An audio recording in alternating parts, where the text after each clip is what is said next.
К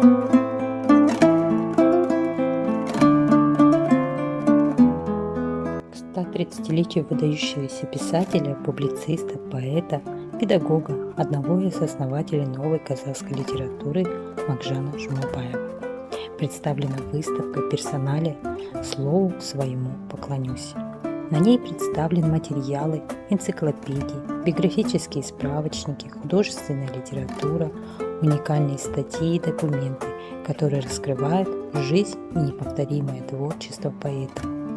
Избранные сочинения Макжана и книги «Пророк», в котором собраны стихи и поэмы, не теряющие своей актуальности в нынешнее время.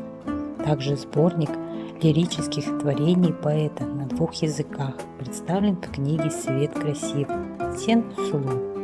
А специально для детей было переиздано произведение Батыр-Баян, наполненное красочными иллюстрациями. Помимо творческой деятельности, Макжан Жумабаев внес огромный вклад в просвещение казахского народа и в литературоведение. В 1917 году в Оренбурге он принял участие в создании партии Алаш и правительства Алаш-Орда. О тех нелегких годах, оставших незабываемый след в истории и жизни Макжана, написал Заркын Ташибай в книге «Макжанның Кызыл жары». Жумабаева почитали и восславляли многие наши земляки, в том числе Муталап Кангожин. Представленное на выставке произведение Мены Макжаном смело можно назвать одой поэту. Благодаря этому литературному шедевру североказахстанцы испытывают чувство гордости и причастности к памяти великого земляка.